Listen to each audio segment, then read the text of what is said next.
Welcome back to the deep dive. Um, I want to start today by putting you in a slightly uncomfortable position. Oh, all right. Let's do it. So I want you to think about the last time you promised yourself you were going to start a new habit. Like a New Year's resolution. Yeah, exactly. Or just, deciding you're going to floss every single night. Or maybe taking a vitamin at 8 a.m. sharp. And you start off strong, right? Monday is great. Monday is fantastic. Tuesday's okay. But by Friday, you're tired, the routine slips, and suddenly that bottle is just gathering dust on the counter. It's the universal human struggle, really. Consistency it's boring and it's difficult. It is. But for most of us, if we forget to floss, the worst case scenario is, what, a lecture from the dentist? Maybe Uh-huh. a cavity? Right. But what if the stakes were existential? What if missing that daily routine didn't just mean a slap on the wrist, but meant the medication keeping you alive actually stopped working? That's a terrifying thought. And not only that, but the virus inside, you learned how to defeat the medicine permanently. Yeah, and that is the reality for millions of people living with HIV. I mean, we have incredible oral medications now, antiretroviral therapy, or RT, but they are unforgiving You have to take them. every single day. Yes, and that brings us to the source material we are taking a deep dive into today. We've got excerpts from a fascinating paper. It's titled, Injectable Success in High-Risk HIV Adherence Challenges. Which sounds like a victory lap of a title. It really does. But underneath that title is a gritty, complicated problem. Today's mission is to look at a significant randomized trial that examines long-acting injectable ART. Specifically, Cabotegravir plus Rilpivirine.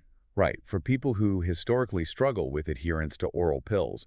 We want to find out, does switching from daily pills to monthly injections actually work for the people who need help the most? The folks with a history of missing treatments. Exactly. And I am so excited to get into this because it feels like a potential game changer for public health.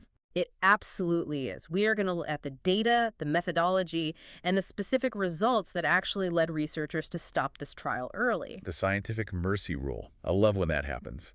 But before we get to the results, let's look at the background, the why and the who. Sure. So the problem space here is that long-acting injectables exist, right? They aren't science fiction. Right. But there was a glaring lack of data specifically for people with HIV who face challenges adhering to oral medication. Which is wild to me, because the prevailing wisdom in medicine has always been a bit cynical about this, hasn't it? Oh, incredibly cynical. The standard thought process goes, if you can't manage to swallow a pill at home, how on earth can we trust you to show up at a clinic on time every single month to get a shot? It feels like jumping from the frying pan into the fire. You're treating a simple daily task for a massive logistical hurdle. Exactly, which is why defining the population for this study is so critical. They didn't just test the A students of medicine. Right, the people who take their meds perfectly and just want a more convenient option. No, this study went looking for the people who are struggling. Participants had to have what the researchers defined as inadequate adherence. And how do they define that exactly? It meant a persistent HIV-1 RNA level of over 200 copies per milliliter, so the virus is actively winning, or they were simply lost to follow-up. Meaning they'd ghosted their doctors completely? Yes, the hardest cases. And the demographics of who they enrolled in Step 1 really stood out to me. There were 453 participants. The median age was 40 years old. Right. But 63% were Black, and 29% were assigned female sex at birth. Which is incredibly significant. It is. Because usually clinical trials are just overwhelmingly white and male. It's so important that they included these specific demographics. It's crucial for real-world validity. You have to test therapies on the populations most affected by the epidemic. If you only test a drug on wealthy, stably housed people with private insurance, you don't actually know if it works for public health. You just know it works for that one narrow group. Precisely. So this study is a stress test in the real world. Okay, so let's get into the methodology. They have these 453 participants, but they didn't just grab them and stick a needle in their arm on day one. No, and this is a two-step process that we really need to unpack because it's where a lot of the nuance lies. Step 1 was the stabilization phase. Basically a run-in phase, like a boot camp. Sort of. It lasted up to 24 weeks, roughly 6 months. And the goal was to take these folks who had detectable virus and get them suppressed using standard oral pills before they were allowed to try the injections. Wait, I have to pause you there. Isn't that a total catch-22? How so? Well, you're recruiting people specifically because they are bad at taking pills, and then your very first step is telling them to go home and take pills. It is the central paradox of the study. But medically, you can't start the long-acting injection if the viral load is skyrocketing. It's just too risky. Okay. So they had to build a ramp to get them stable.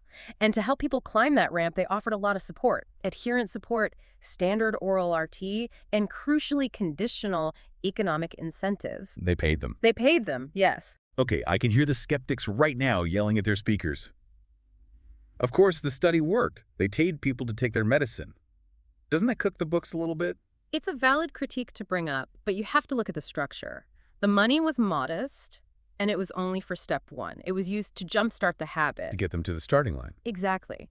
The question the study wanted to answer was, once you get a person suppressed, can you keep them suppressed better with shots or with pills? Okay. So the money was just the gatekeeper. Right. And the gatekeeper was strict. To move to step 2, you had to achieve an HIV-1 RNA level of 200 copies per milliliter or lower. Did everyone make it through the gate? No. Out of the 453 people, only 306 succeeded in step 1. Wow. So nearly a third of the participants couldn't get suppressed, even with all that extra support and the financial incentives. It really highlights how difficult this battle is for people. But we have our 306 who did succeed. They proved they could get the virus down. And now comes the coin flip. Step 2, the randomization. Exactly. A 1-to-1 ratio. Group A, which was 154 participants, continued with standard oral care. So they kept taking the pills that just worked for them in the boot camp. Correct. And Group B, which was 152 participants, switched to the monthly injections of long-acting Cabotegravir plus Rilpivirine. Now, I want to quickly note that the source mentions some had an oral lead-in and some didn't, but the main thing is they moved to the injections. Right. The core intervention is the monthly shot. And the stakes for this phase were measured by something called regimen failure. What does that actually mean in this context? It's the primary outcome they were tracking. It meant either confirmed virologic failure, so 2 consecutive measurements showing the virus was back over 200 copies. Meaning the medicine stopped working? Right. Or it meant treatment discontinuation. They just stopped showing up. They disappear, they refuse the meds, whatever the reason, they start treatment. Which, in this high-risk population, is a massive factor. It is the main factor. So they let the clock run, tracking this failure rate. But as we teased at the top, they didn't finish the planned timeline. The big reveal. They stopped step 2 early.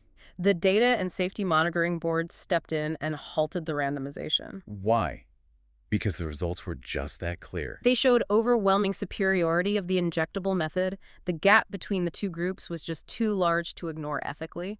Break down the numbers for us. Let's look at the cumulative incidence of regimen failure by week 48. Let's start with the standard care group. The people on daily pills, their failure rate was 41.2%. Wait, 41%? Yes. That is staggering. These are people who just spent up to 6 months proving they could take the medication. They were suppressed. And the moment they moved to the maintenance phase, 4 out of 10 fail. It dismantles the idea that once you fix a patient's adherence, they stay fixed. Life happens. Housing instability, depression, the daily grind. Taking a pill every single day is incredibly fragile. Okay, so the oral group failed 41.2% of the time.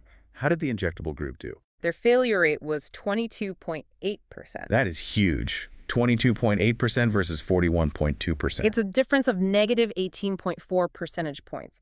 The p-value was 0.002. In a medical context, an 18% difference is an absolute landslide. We usually see trials popping champagne over a 3% difference. It's a massive deal. It definitively proves that monthly injections were superior to standard oral RT, specifically for reducing the risk of failure in this highly vulnerable group. But I have to play the cynic again for a minute. Go for it. We're talking about injections, long-acting chemicals that sit in your muscle tissue. Was it actually safe? Because usually potent interventions come with potent side effects. Safety is always the next big question. They tracked adverse events very closely. And what were the costs of this treatment? Well, the cumulative incidence of adverse events in the injectable group was 43.5%. That sounds pretty high. Almost half the people had an issue. It does sound high until you compare it to the standard care group on pills. Okay. Their adverse event rate was 42.4%. Oh, yeah. So the difference was 1.1 percentage points. Yeah. Exactly. Statistically negligible.